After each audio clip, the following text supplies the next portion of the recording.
All right. Let's turn on the video and welcome team to this PayTrace webinar. My name is Sam Johnson. I will be your host today. And if you came for the B2B Bootcamp, you're in the right place. I'm looking through our list of live attendees, and I'm seeing a lot of familiar names and a few new ones, which is perfect.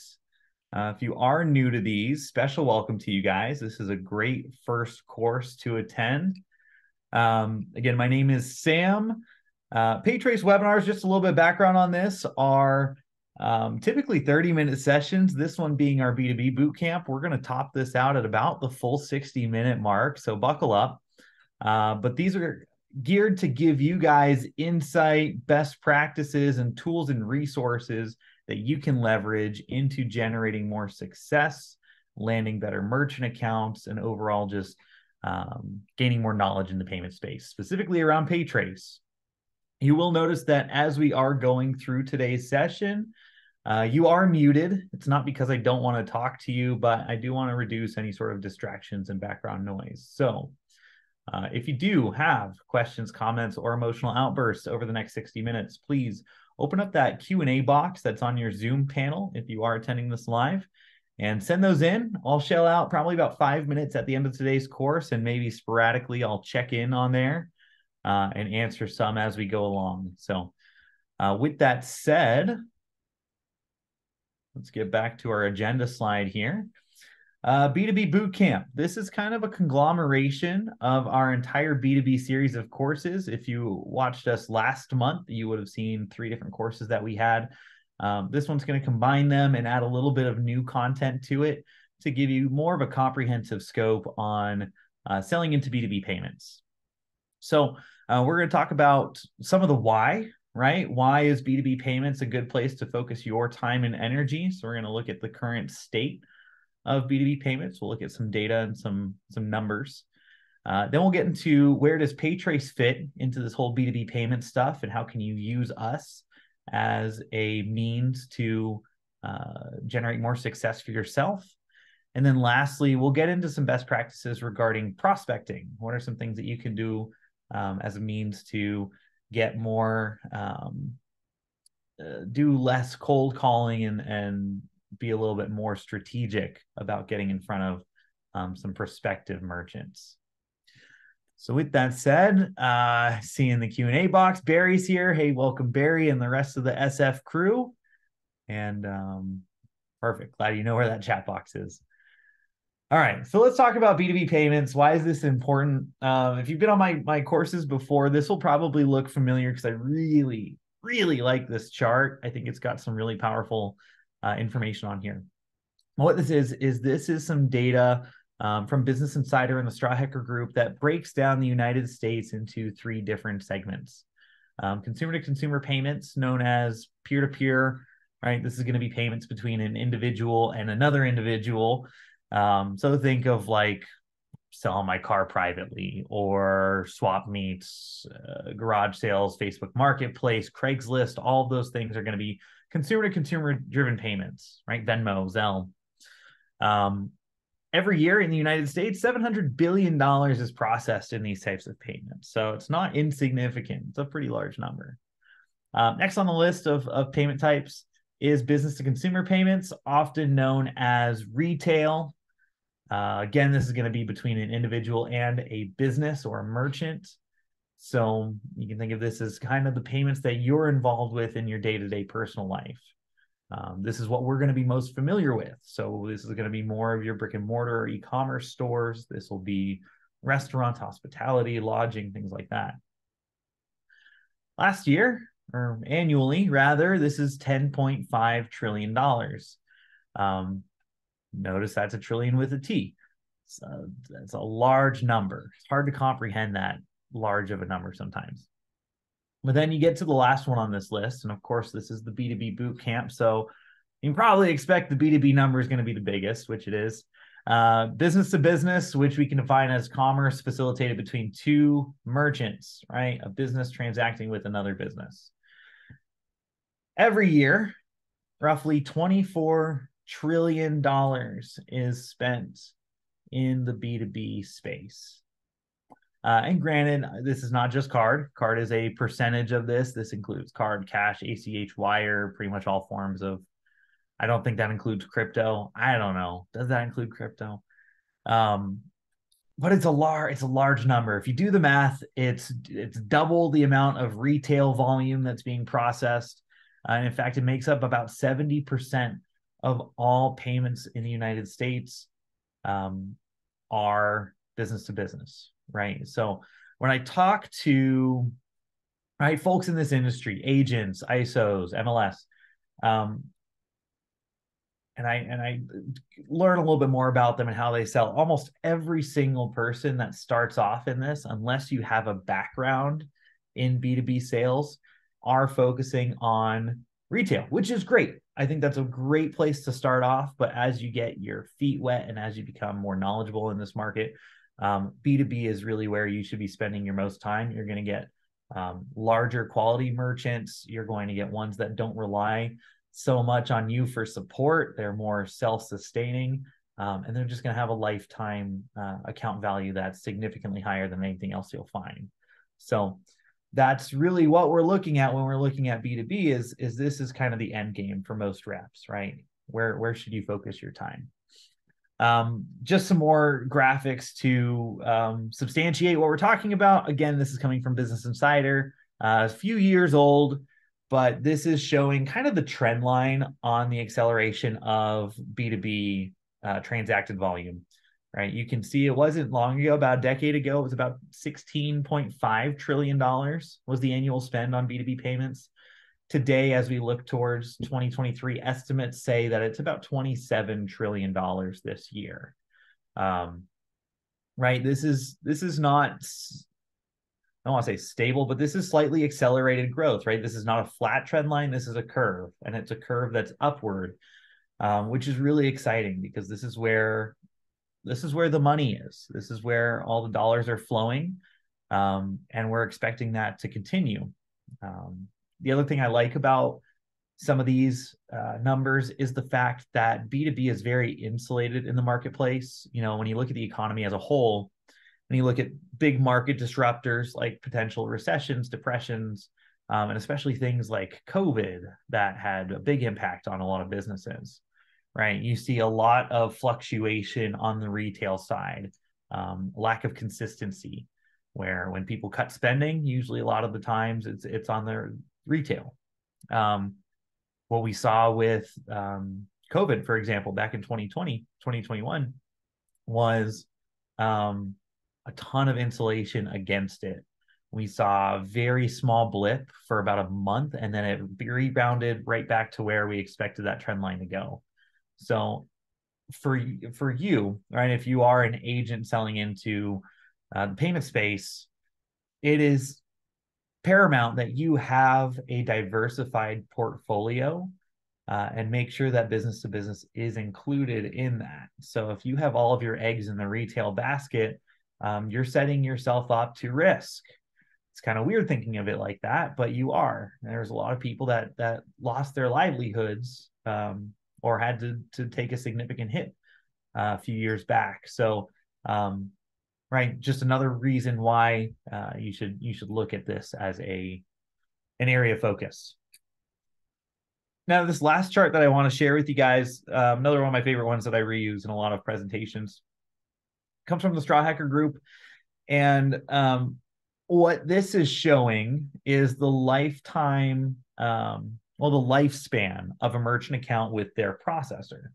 So when I talked earlier, a few slides back about lifetime value, it's not just because they're processing more volume, but these are accounts that are generally going to be stickier than accounts that don't fall under that B2B umbrella. So what this chart is showing us is essentially it's a bar graph that lists out the average amount of months that a merchant in this vertical stays with their processor. Now, we'll get to the top in a minute, but I want to start at the bottom because I think there's a lot of telling trends in here that you'll see. At the bottom is eating and drinking, also known as bars and restaurants, grocery, gas stations, entertainment and recreation, very heavily consumer-driven industries, very much retail. right? On average, bar and restaurant will stay with their processor for a little over 2 years.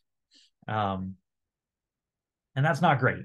Right? There's a lot of attrition and turnover there. A few things that are probably affecting that, right? It's not just turnover. We're switching from a processor to another processor.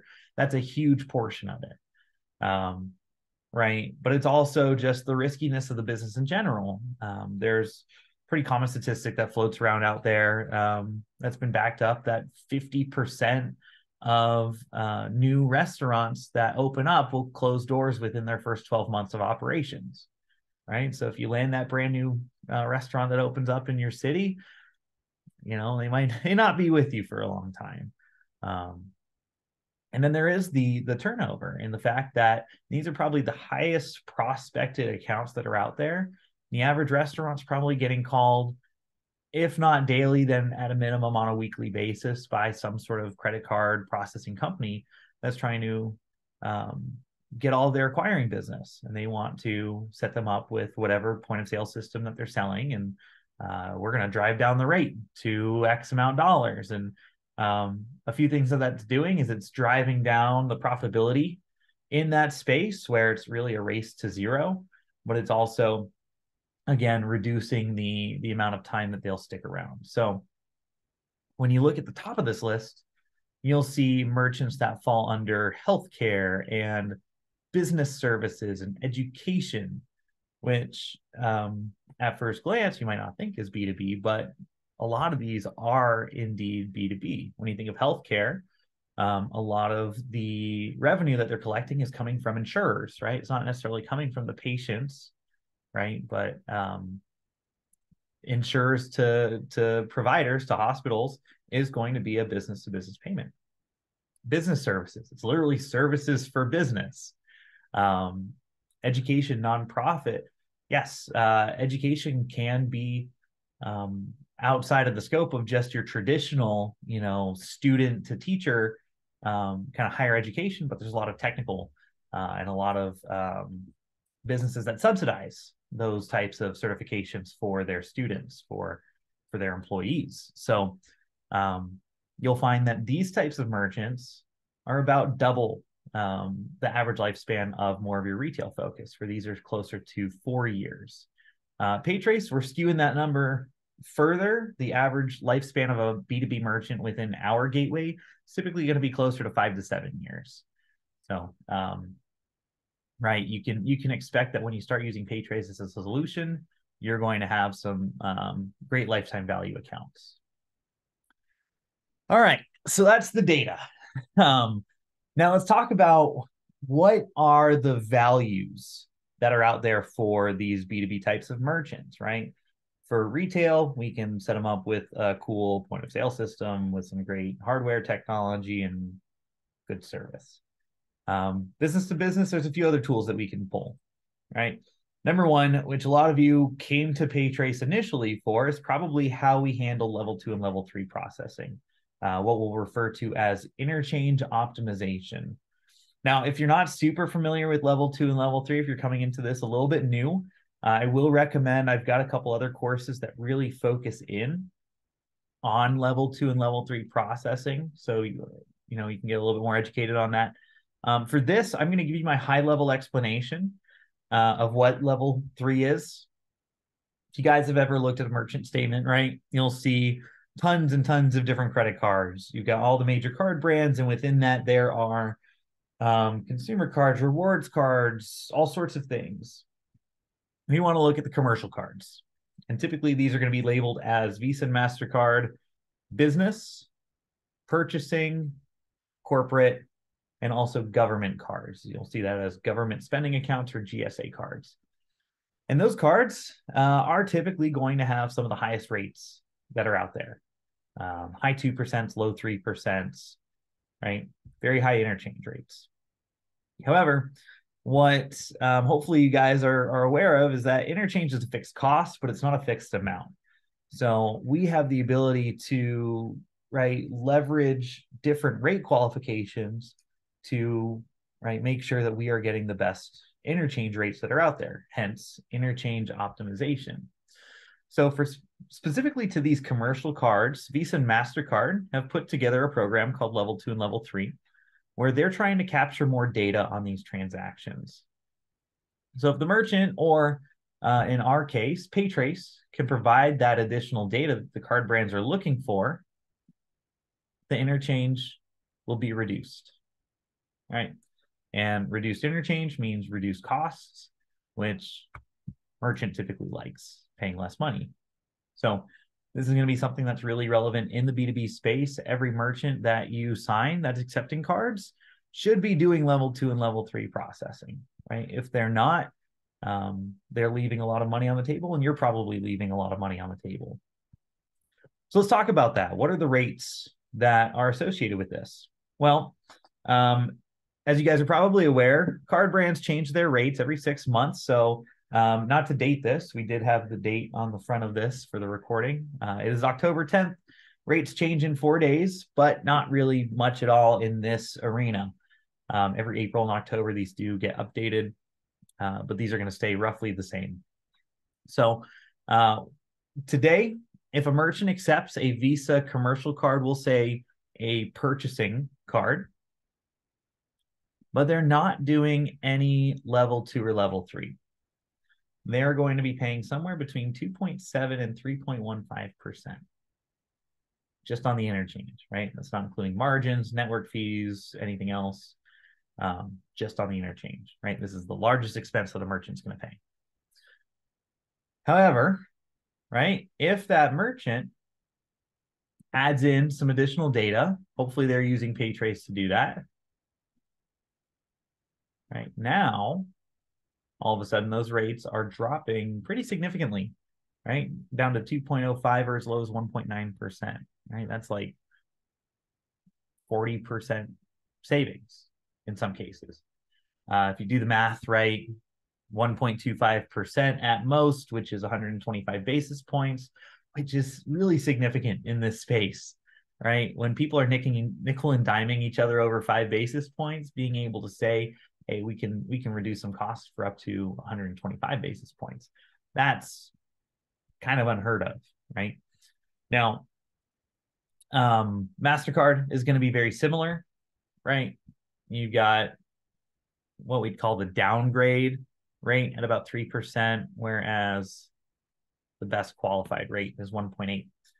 Right. So we can confidently say the range of this can be between like 60% on the low end, or 60 basis points on the low end, all the way up to 125, kind of on that high end of the range. But what's great about this is because this is coming off of interchange, means that you are not cannibalizing your own margins, right? You are protecting your own margins. And that's something that's unique in B2B payments, right? In retail, it's the race to zero. We talked about that. Who can reduce their rates as low as possible to land this business? In B2B, it's a very different conversation. It's much more value driven and not just price driven, right? Cost is a big thing, but we're not focusing now necessarily on our rates, but we're talking about the total package, right? So if we're saving somebody,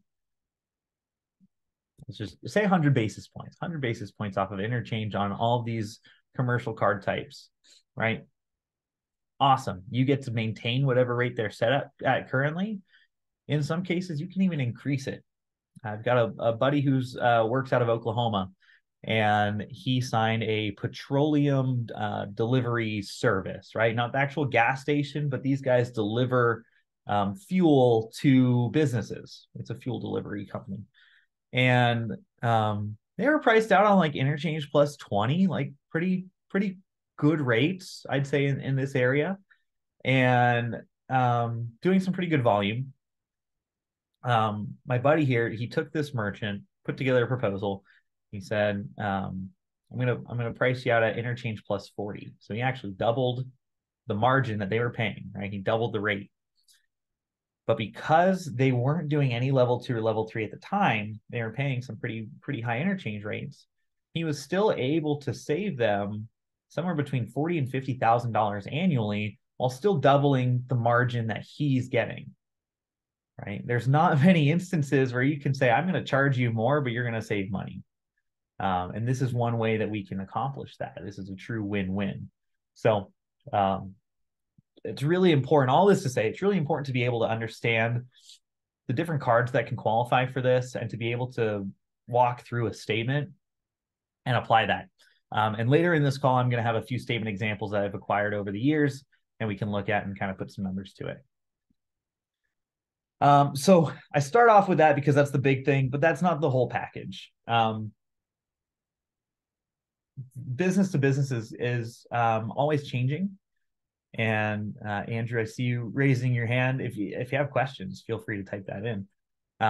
It's always changing, right? So price isn't the only thing. In fact, it shouldn't even be the top thing, right? It's creating a total package of really great support, equitable cost structures, as well as providing a tool that's going to be efficient with their current workflow. It's going to make them more efficient than what they are today. And that is paramount for B2B, right? We are trying to create as much efficiency as possible. So when we talk about PayTrace as a business-to-business solution, yes, number one thing that usually what we do to get people in the door and interested is how we do level 2 and level 3 processing. All that stuff that we just talked about, we automate it. So when a merchant runs that card on our system, we're going to drive down that cost to the lowest rate possible every single time. And I'll show you how we do that in a minute. It's pretty cool. Right. So that's what we get our foot in the door. But how we retain and we land that account are things like invoicing tools. Right. B2B oftentimes is going to be paying on some type of invoice. We're not often going to see somebody walking up and handing us a credit card and then we're running it, right? These are going to be back office transactions. There's going to be somebody in the accounts receivable department that's trying to collect payments. There's payment plans and schedules, and we need to deliver tools that's going to create value there, right? We're not just stuffing envelopes anymore with paper invoices, right? Let's digitize that and let's try to automate these processes. So PayTrace has some invoicing tools that are really great for that. On top of that, we also have a very customizable API. This is getting a little bit more technical, right? But what an API is it's essentially the ability for us to take our payments platform and connect it into something else, right?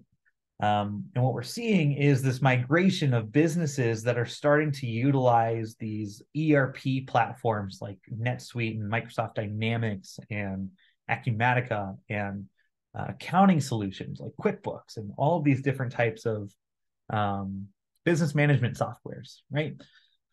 Where now we can add payments into these different tools. So how can we embed our payments and our processing into these already existing solutions that the businesses are using day to day? We have pre-integrated solutions for a lot of those, and we also have customizable ones for those merchants that have their own in-house, whatever they might be using, whatever they've developed, we can integrate into that, right? And on top of that, we want to take care of all the accountants. So we've got really great reporting. And then I think something that benefits everyone is client support. This is a huge deal for B2B, right? It's a big deal for everybody, but especially B2B, where they expect that if there's an issue or they're unsure about something, they have questions, that they can get a hold of somebody. Now, I know a lot of you guys are used to that being you, which is great, right? You want to provide that level of service that your merchants expect, but you also have a partner in PayTrace where we have an expectation.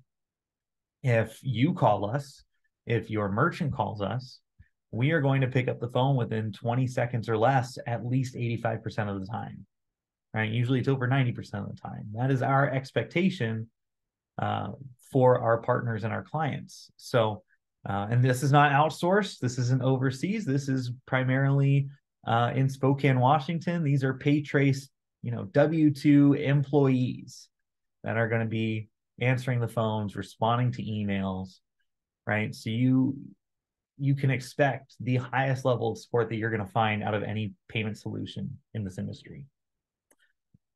All right, so we've talked a lot. I think now's a good time. Yeah, we're about halfway through this. We're gonna kind of shift gears and let's actually get a little hands-on into PayTrace instead of talking about it. Let's take a look.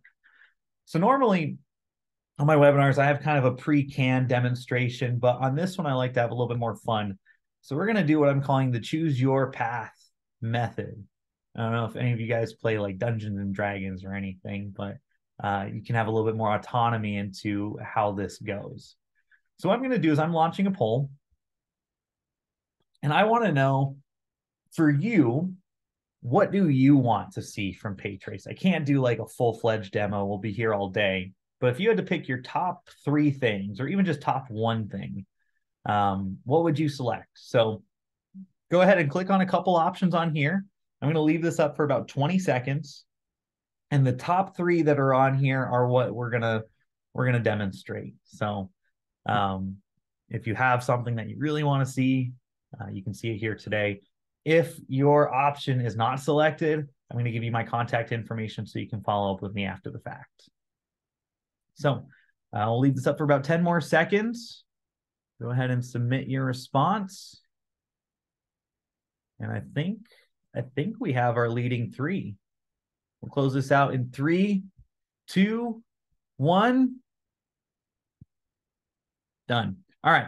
So I've got the results here in front of me. Number 1 is payment link and invoicing. So we'll take a minute on that.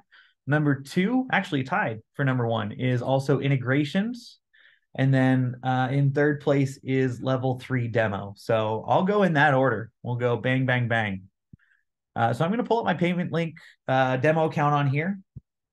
We're going to sign into PayTrace as a merchant. And I can remember my password.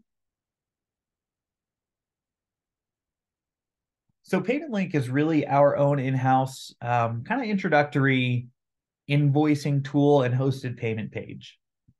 And I really like this because it does 2 functions really well. Number 1 is it has the ability to create a Pay Now button for a merchant website. So if they want to just have a simple link that they can drop on their .com and direct their clients to go make a payment directly, phenomenal. Love that. Super simple.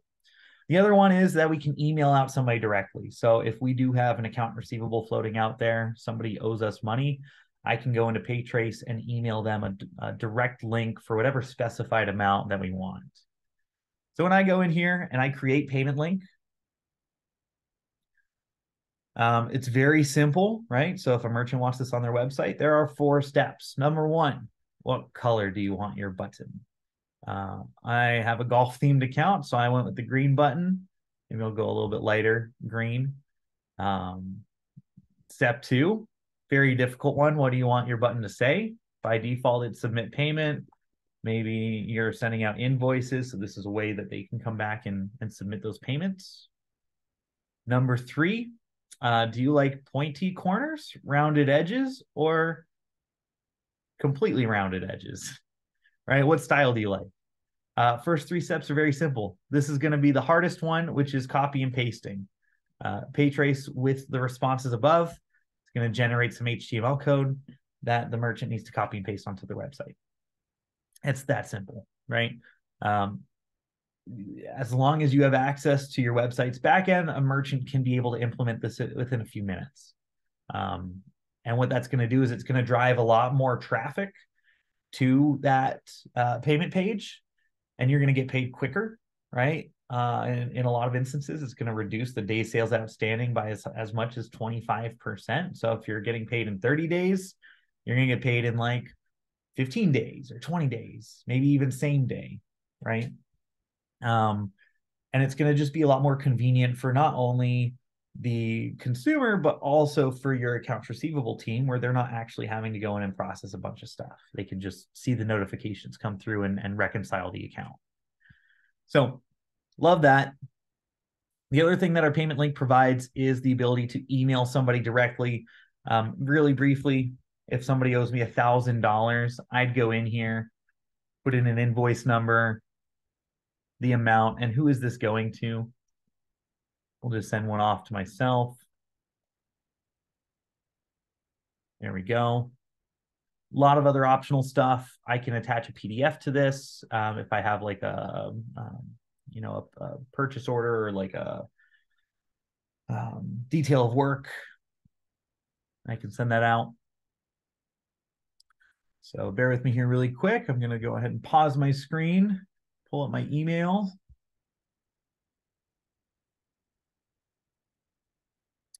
Didn't even notice I still had my moon background until right now. That's fun. So let's go ahead and pull this link up.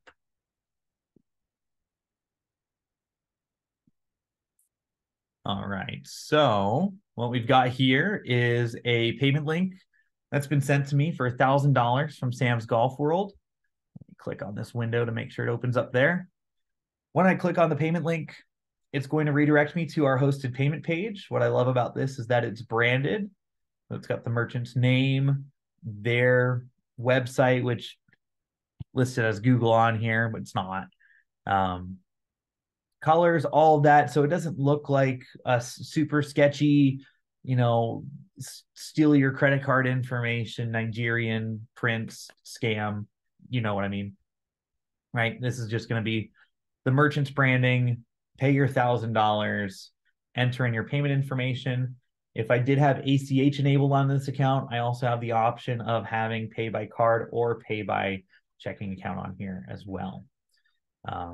So this can be a pretty comprehensive solution. Now, many of you may have seen a LinkedIn post this week of a new product that we're launching called Trace AR. I've never actually demoed this on a webinar, and I'm not going to start today, but I'm going to let you know that we do have a new product out there called Trace AR, and it's really going to be essentially Payment Link, but on steroids. If you want to watch a quick video on it, you can go to tracear.app. And what this is going to be doing is this is going to be a separate product outside of just the gateway that does provide a very comprehensive invoicing solution. It will have the ability to create itemized invoices. You can save product services on there. It will pay by email invoice. You can pay by text. It's got a whole ton of really cool features. So if you are interested in invoicing, we are in beta for this right now. It doesn't have its full launch, but we are now talking about this. So stay tuned for some more information. We're probably going to be bringing this out in the next couple months. All right. I do see a question that came in right now from Dren, so I'm going to just acknowledge that and we'll get a response there. Dren's asking, can you charge a fee if they use a card payment, say 4%? Dren, I believe you're referencing surcharging there. Surcharging is a tool that we are working on right now. It's not something that can be used on the system today. And there are a lot of rules and regulations around it. So we want to make sure that we are putting out a compliant solution with the card brands, right? A Visa surcharge can be no more than 3%, MasterCard 4%. It can't be on debit, can't be on ACH. So there's a lot of stuff that goes into that. So we will have some solutions available. However, specifically for Payment Link, you do have the ability to include a fee. Typically, it would be a convenience fee, which is a flat rate. But you do have the ability to customize that to be a flat rate or a percentage. Just make sure that when you are setting it up, that it is compliant with the card brand. So you've got some flexibility there, and you can set it up in a way that makes the most sense for the merchant. So hopefully that helps you out there. Perfect. All right, sweet. Love that. All right. So Payment Link and invoicing. Stay tuned for some more stuff here at the end of 2023. Next up, payment integrations. I will say we've got a course specifically for payment integrations, but for my quick 5-minute example on this, I'm going to direct you to this integrations tile that's right on our website. As a PayTrace sales partner, you have access to all of the pre-integrated solutions that we've put together over our longevity. You'll see in our landing page here, we've got some of the most popular business management tools that are out there. You'll see Microsoft Dynamics, Sage, NetSuite, WooCommerce, right? Whether it's an e-commerce platform or an ERP, we've got a lot of solutions out there. Now, if you want specific information on this, we've got this ISV marketplace. that you can go into. And this is where you can really go in, dive deep and learn a little bit more about what do each of these integration solutions do. And you can request more information on this if you have an opportunity. So let's say I'm out there, I'm prospecting, and that should be one of your qualifications is qualifying questions is, are you using any sort of business management softwares today? Do you use an ERP or an accounting platform like QuickBooks? Right now, if I wanted a QuickBooks solution, great, you've got a few out there. Our new invoicing platform will also integrate with QuickBooks, so you've got plenty of options. Maybe you're looking for Acumatica. Wonderful. Our partner Blue Moon has a really great Acumatica integration solution. So I can go in here, I can play around in this. It's going to give me some key features. This one's a little bit feature light for right now. I think because this is a newer integration, we just kind of got this up and running. But it's going to provide screenshots on, the Acumatica platform, so you can see what that payment process looks like. Some of these will have videos. So there's a ton of information that you can get on here. And if this seems like it's a good fit for you and the merchant, go ahead and quickly fill out one of these forms. And this will get directed to our integrations team, who can follow up with you and get the process started, whether you need a demo, whether you need sandbox credentials, whatever that might be. We can get you access to that. So I love integrations. We want to make this as simple as possible. You don't need to know every in and out about Acumatica or NetSuite or any of these different products, but you need to know that, yes, we can add payments to it and we can streamline your workflow, right? Simple as that. If we can add hours back to their days and reduce the amount of time it takes to get paid, right? That's a ton of value right there. And then lastly, we're going to talk about level 3 processing. So going back into my demo account here, I'm going to key in a transaction. I'm going to grab one of my stored customers, Patrick Reed. I happen to know that this is a level 3 eligible credit card that I'm using, but let's just pretend that we don't. Patrick is calling me over the phone and he's providing his card information. I have no idea what type of card this might be, if it's a business card, or purchasing, or it's personal, Amex card, right? Could be anything. So I'm just going to run this with pretty much the basic payment information, address verification, expiration date, all that good stuff. And what PayTrace is going to do is we are going to get the approval message, right? Letting us know that, hey, we're getting paid. Sweet. But not only that, you'll see this blue field shows up. And what this is PayTrace is recognizing that this card is in fact a purchasing card that is eligible for level 3. So what we're going to do is we're going to put in all of the required data to qualify this card for the best possible rate. Now, I hadn't mentioned this up until now, but typically for a merchant to qualify for level 3, they need to submit about 20 to 25 extra fields of information, which sucks. That's I don't have a better vocabulary than it just sucks. It's a lot of work, right? It can take a merchant anywhere from 5 to 10 minutes just doing data entry per transaction to get that rate. Now, a lot of times it might be worth it if it's a large enough transaction, but if it's, a couple $100 transaction and it might save them a couple bucks, does it really make sense, right? Are they spending more time doing data entry than they are actually saving money? With PayTrace, they don't have to worry about that. I mentioned earlier, we automate all of this. So you'll notice this field is showing all the level 3 stuff. Every single field is pre-populated by the gateway. The merchant's not needing to go in here and manually enter it. They don't need to manually save it. The gateway is going to take that labor off their plate. How I typically educate a merchant is that if they do get to this approval screen and they see that blue box, perfect. That's a notification. It's not a prompt. There's nothing that they need to do at this point. If they wanted to change anything, they're more than welcome to go into the background and change some of those data fields. But I usually recommend not doing that because we don't want them to downgrade because they messed something up. So from here, sign out, return to your dashboard, let PayTrace handle the rest. Truly is automated, right? And a couple things that people ask, where do we get that data? That's our secret sauce. I can't spill all the beans, but I can tell you that we do get data from the merchant's backend, from the transaction. So this is real data. It's not dummy data that we're just throwing at the wall and hope it sticks, right? We work closely with the card brands to make sure that we're providing the right information to make sure that the merchants are qualifying as we hope they would. So yes, to your question, Dren, appreciate the engagement there. It is completely fully automated. From the time that the merchant account is built to their very first transaction, there is nothing that they need to do. So, and that is across all methods of transactions, right? We've talked about integrated payments. We've talked about virtual terminal and payment link.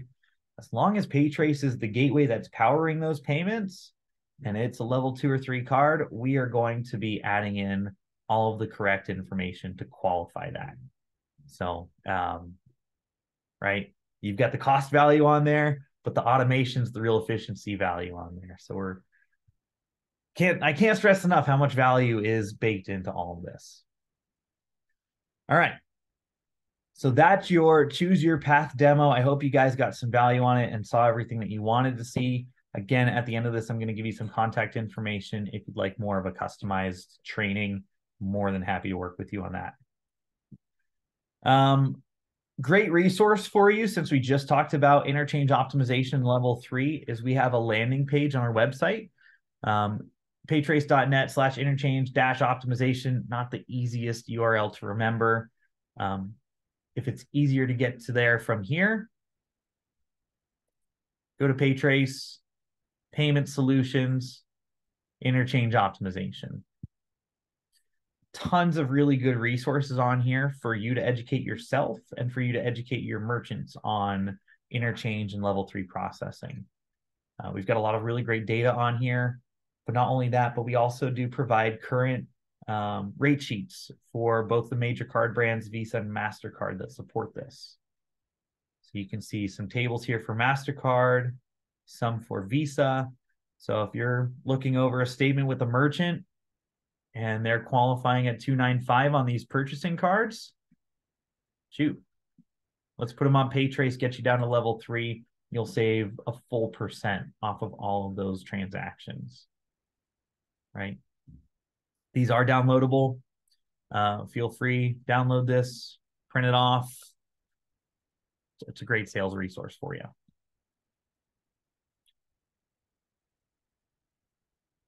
I mentioned I have a couple statement examples, right? This one I really like because it's laid out very comprehensively. They actually spell out all of the words and tell you everything. This is a very good processor. I like them. Transparent. And it lists out, right, all the Visa cards on here. So you can see Visa Business, Visa Business, Visa Business. Looks like they're actually already qualifying for level 2. So if I go over and I look at the rates, I'd expect it to be about 2%. So it's actually good. They're already doing level 2. And we keep going through here. We've got some purchasing cards, right? Looks like this one's qualifying for level 3. This one's not, right? I see standard on current statements. It might say non-qualified, 295. This was their largest line item, $6,000 in downgraded purchasing cards, right? They spent $178 on interchange for these. If they were using PayTrace as their solution instead of whatever they're set up on, all of those cards would be level 3 at 1.9, and they'd save roughly, I did the math before, like $80 on that, right? That's just one line item. More often than not, you'll see statements that look like this. I hate these statements. They abbreviate everything. It's not crystal clear what these are, what the card types are. So you can comb through them. So if I look through this, I can see a few bus. Bus means business. Got it. Level 4 and level 5 for MasterCard. Oh, did I freeze? Nope, I didn't freeze. Level 4 and level 5 for MasterCard does not interchange qualification. Is the card type. The card type is a level 4 or level 5. So that gets confusing. but you can see 3%, 295, bad. Business, like this is all business. Corporate, if I look at this, one of their biggest line items is down here, purchasing cards. STD, I will say STD in this case means standard. STD in any form is just bad. So if we see STDs on a merchant statement, it's bad for them, right? They're qualifying at $295 on $22,000 in processed volume, $650 in interchange fees. Bad. With PayTrace, we drive that down to like $450 on that one line item. So I can tell you from looking at this, about half of these, if not more, would qualify for level 2 or level 3, and we'd be able to save them money, right? So this isn't like a crazy example. This is fairly common. So it's good to be able to comb through this and be able to, actually put some numbers to paper. So what does this look like in real life? I've got some stats. This should be 2022. That's not 2021. We currently have about 40,000 active merchants using our gateway, right? We're not a startup. We've been in business for about 17 years now. And we've got a great book of business and some really great sales partners that we work with. So we've got a pretty substantial platform. So you know that with this many active users, we've probably got pretty good technology. Last year, we settled about $43 billion in total settled volume, and over half of that was B2B. It was level 2 or level 3 eligible. So if you do some math on that, I'd estimate we saved about $150 million on interchange on the conservative side of that spectrum last year, which is pretty awesome, right? This is not just fake made up data. This is real. And yeah, I did the math on 60 basis points saved, which is on the very low end. So I'd expect this to be over $150 million. I've got some actual SIC code data here for you guys. If you like that, you can see this is our top 10 SIC codes for level 2 and level 3 processing that we saw last year. Number 1, industrial supplies, over $2 billion in settled level 2 and level 3 volume. Right, we're saving about $14 million. Medical, dental, hospital equipment, commercial equipment, right? These are going to be wholesalers. Construction material, I'd also throw in the construction companies too, the people doing the work, because that's typically all going to be B2B. Sorry, I've seen a few questions coming up here. I'll get back to those in a bit. Right, so you can see some trends on here. You've got manufacturing, suppliers, contractors, automotive, medical, right? The list continues. So I've also got some more data on that if you guys would like, but that's just going to be the top overall. So in the last 5 or 10 minutes, just want to talk briefly about prospecting, right? These sales are going to be a little bit different than the type of sale that you would typically go with a retail business. It's not so much feet on the street, cold calling, door knocking, things like that. If you did want to go into this kind of cold prospecting, I recommend being a little bit more strategic about it. So I've kind of broken this down into physical versus digital networking, but it is going to be more networking types of things. So if you do like the feet on the street method, get out to your local chamber of commerce, go to professional networking events, join a leads group. B&I is a great one. Even snail mail is kind of interesting. A lot of people are now doing like digital videos and things like that, which are cool. I think it's awesome. But if somebody sends me a letter at my place of work and it's handwritten, I'm much more likely to read it than I am somebody sending me a recorded video to my email, even if it is personalized. And I'm a millennial. I mean, that's just how I operate. So I think you can get value in doing a little bit of physical networking, and really you're just trying to meet some of these businesses and just get your name out there, right? Another way that I think is really impactful in the B2B space is digital networking. If you don't use LinkedIn today, I really recommend getting a profile up there, not only to prospect, but when you actually have these prospects on the line, they're going to be looking at your profile. They want to work with people they feel like they can trust. And if you have a no LinkedIn profile or kind of a trash LinkedIn profile, they're going to generate assumptions. You could be the most knowledgeable payments person out there, but if you don't look like you have credibility, it's not going to do you any favors. So I use my my good buddy Roger McNamara as a good example on what to do. He's the president at his company, senior sales. Right? He sounds fancy. I've got a lot of mutual connections with him, which is great. Services that he provides. He's got a great headshot. He also says that he went to Harvard Business Executive Education Program. I look at this guy and I'm like, I like him. He seems like he knows what he's doing. This gentleman went to Oregon State. Boo, Beavers. I'm a Duck, so I can say that. But 17 connections, so he's not super networked into anybody, doesn't list contact info, doesn't even put his job title on there, no photo. It's like, if I was looking up somebody, I saw their profile that said this, I would probably just discount them, even if it's subconsciously, right? This gentleman happens to be VP of marketing for a pretty large coffee company. Really successful at what he does, but if he was to go out there and start selling, probably wouldn't take him super seriously. So use LinkedIn, and then you can start using this to prospect a little bit, right? When you look at B2B, you want to get into the financial people. So you want to look up for chief financial officers, finance managers, controllers, things like that. Those are typically going to be the people that you want to talk to about their payment solutions and their payment flows. And you can literally go to LinkedIn, on the search bar, type in chief finance officer, and it'll pull up people in your network that are CFOs. So really great way instead of whipping out the phone book.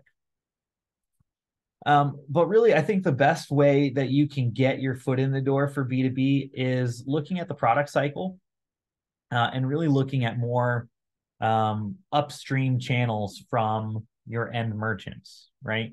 So when you think about consumers, right, they're going to purchase from a business, right? And that's going to be more of a retail transaction. But what they're purchasing usually doesn't get created at the person that's selling it, right? They're usually going to be some sort of retailer or wholesaler. Somehow the product needs to get to them, right, by a distributor. And that distributor gets the product once it's assembled, where the assemblers get the materials from the manufacturers, who get it from a supplier, who get it out of the ground, right? So when you look at the total product cycle on how we get something, right? Those new titanium iPhones, well, that titanium's coming from somewhere. So Apple's not digging holes in the ground for it, right? Look at the entire supply chain, because while this is a great retail account, every single one of these is going to be a business that is doing B2B transactions, right? And a lot of them accept card. So look at the entire flow. Now, what that leads to is referral selling, because to get into these upstream businesses, start at your retail merchants, right? Really great case study. I had a rep that I worked with who sold merchant services to coffee stands. I'm in the Pacific Northwest. We have coffee stands in literally every parking lot. I'm not kidding. It's weird.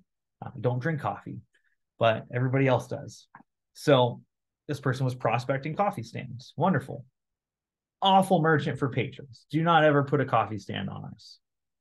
They won't be happy. We won't be happy. Nobody's happy. But they had a big portfolio of these coffee stands.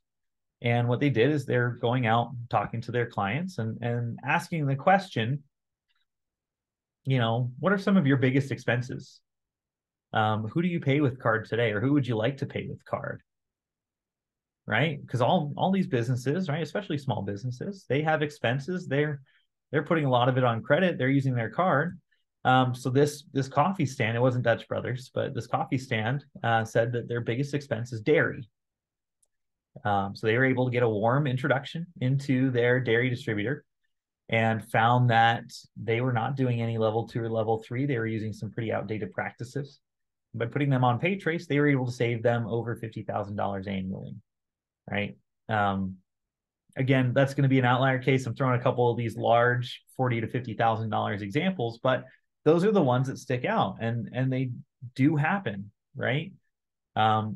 So when was the last time you reached out to your restaurant merchant and asked where they spend their card, right? Where are they getting their produce? Where are they getting their meat, their kitchen equipment, their linens, their uniforms? Who's their handyman, right? Every single one of those is going to be one of their vendors. So feel free, right? Ask them for a vendor list. If they trust you, if they like you, they'll probably give it to you. They'll even reach out to some of them if you ask. Right? That's how B2B works. It's much less cold calling and a lot more about who you know and who do you work with. So definitely go that route. We're in the last couple minutes.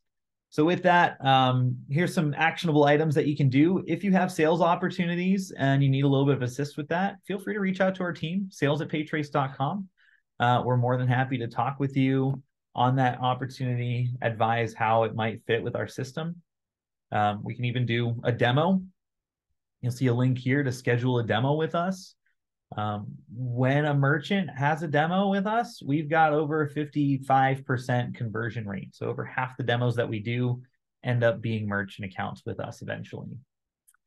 And then lastly, I don't know why there's an onion image here. Maybe it's because I stink, but or because I have a lot of layers. Schedule some time with me, Sam Johnson. If you enjoyed your time today and you want to learn more about PayTrace, if you work with a team that you think would benefit from something like today's course, my email is salestraining@paytrace.com. You can get a hold of me directly there. Happy to share resources, information. You have questions, let me know. I want to help you, right? That's job security for me. So with that said, I'm going to open this up for discussion. I saw a couple questions that I haven't answered yet. So while I'm taking a look at that, here's some contact information that you can use. One of the Andrews is asking, can you explain why one would qualify for level 3, but the other would be downgraded? Yes. So I believe that we're referring, close your eyes because we're going backwards. This one here, right? This one's probably, this one shows level 3 qualification, but also some downgrades. Probably the primary reason why this is here is because they're not using PayTrace, which is creating a consistent qualification against all card types that are eligible for it. Most likely this business was using some other platform that requires manual data entry for level 2 and level 3. So as you can see here, right, with the same card type, 2 of them qualified for level 3, 9 of them qualified for standard. Typically what happens is it's some sort of employee error, right? If they're having to manually do this, they're either not putting in all the information or not putting in any information, or they're missing address verification or something, right? Something in these 9 transactions they did wrong. With PayTrace, right, we are pretty much providing dummy-proof ways to make sure that if they have 11 transactions, all 11 of them would qualify for, in this case, level 3. So if you do see this on a statement, this is a great opportunity to ask the merchant. So I see you have some level 2 and level 3 on here. Tell me a little bit about how you're doing that today. What does your process look like? Because they know about this, right? If they're doing it. So, and that way you can identify what they're doing wrong, and then you can provide solutions to fix that. Hopefully, yeah, I know your name isn't actually Andrew. You're signed up under Andrew, but hopefully that helps you.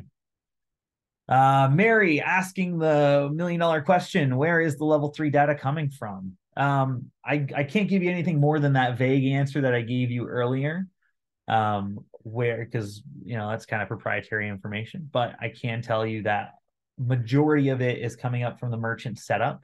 So when you get that VAR sheet that is used to create the merchant account, we're able to repurpose a lot of the business information that's on that into level 3 data.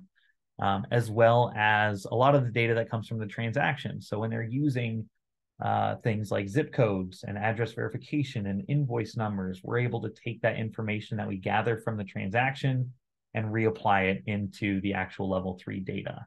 So hopefully that's enough. Usually when I get that question from a merchant, that's the response that I give them on, data integrity and where are we getting this information.